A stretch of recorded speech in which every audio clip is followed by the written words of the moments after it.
Let's look at the big picture of the Australian screen industry that you've been very active in not just your own business, but I know that you take a great interest in the business, the Australian Screen Council and so on. How do you see the business now? This is June 2007. What's the temperature take of the business in a big picture sense? Look, because I'm an optimist, I see possibilities in the future.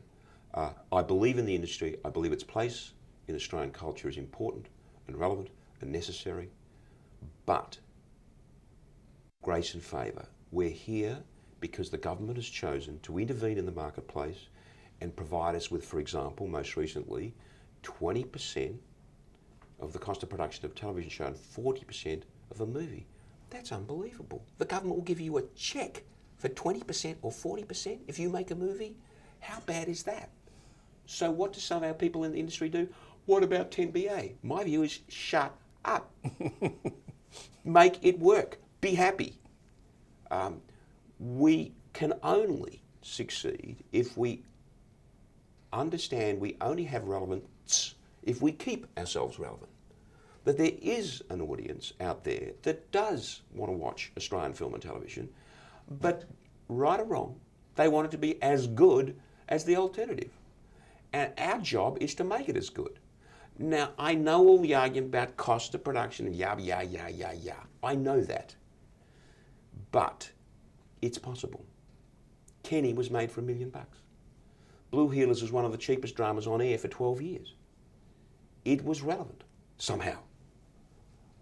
We have to look for relevance and be grateful when we achieve it. And if we don't, be regretful and learn from the mistakes and keep on trying for relevance. Because only then can we start to rely on political support. Because this is political support from politicians, national politicians, who've agreed to our arguments that we have some relevance and we need special treatment. Now, let's not act like basket case. Let's look at that responsibly, own up to our obligation, recognise that in meeting their expectation, we have to get an audience. Do not imagine, simply because it's Australian, that people are going to turn up and watch it like it. It has to be good. Now, that's what we want to do, make good film and television. I would have thought everybody would like to do that. But hey, work at it. Work at it hard. Concentrate. As I said, know the business you're in. If you're in films, go see movies. Study them. Understand why they're good. Why did that little movie work? I don't know the name, but there's a movie playing up in the North Shore. It's been there for 12 weeks or something. What is that movie? It's called As It Is in Heaven, and it's 30 weeks. 30. Thank you. Why does that movie work? I don't make movies, so at the moment it doesn't matter to me. I guess I should probably go see it because anything in a theatre for 30 weeks is pretty damn good. But by the way, we go and see all the hit movies anyway, because if they're a hit, that means there's something about them, so I'm going to figure that out, right? So we love, generally speaking, hit movies. Pirates of the Caribbean, I think terrific. Let's go see it. Shrek, let's go see it. Because they're popular films. Why are they popular? What is it about them? And people like to think because they're popular, somehow there's a failure in execution. By golly, Shrek is a brilliantly executed piece of animation. Toy Story, wonderful, extraordinary pieces of work with some classic storytelling in them.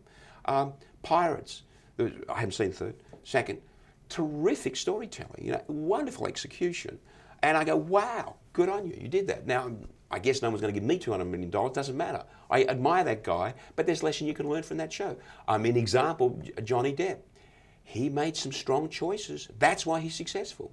He didn't go the grey, blah, blah, blah, beige, did he? This is John, he's stepping right up, and his performance pretty much made that first chapter, I believe, and has given it, whatever, the $2, $3, $4 billion gross. That is a starring performance. He deserves all the accolades he gets. He's a brilliant performer. Uniqueness. You're talking here about Johnny Depp. This is uniqueness. Which, do you put high value on uniqueness in what you do? Well, without it, you're nothing. I guess it's self-evident. It's worthwhile emphasising that point, though, that unless you're offering to the audience something unique, then do not expect them to watch. And that's true at every level and every department in the making of film and television. Everybody should be trying to perform above expectation and to deliver something that really is uniquely good. Now, by the way, as a manager of that process, the creative process, that's a challenge for us. Because if you've got a crew of, as it was in Sea Patrol, 200 people, all offering a unique contribution and frankly wanting to take for their own ego some recognition of a unique contribution, they can push the show into the wrong direction. Well-intentioned, but the wrong direction. So part of our job is to keep on articulating the vision and to be very clear and specific on our responses to all of the choices that they may be making in wardrobe, in sound, in camera, etc. Reward them, encourage them when it's good, and when it isn't, be very quick to say, no, that didn't work and here's the reason why. And engage them directly, one-to-one, not in a memo, not in an email, not on the phone. Look them in the eye and say, that didn't work for me, here's the reason why. Because all of them will want, as I said, to try and make it their own. And that can, the cumulative weight of 200 people pushing in the wrong direction can push you into the wrong direction. Yeah.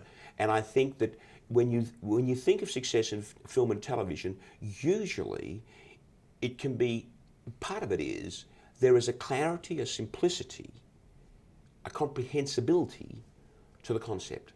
So you get it. Now, you can get it with the title. Sea Patrol, that's pretty self-evident, right? Blue Heel is not so evident. All Saints, pretty good. ER, very clear what that's about. Country Practice, very clear.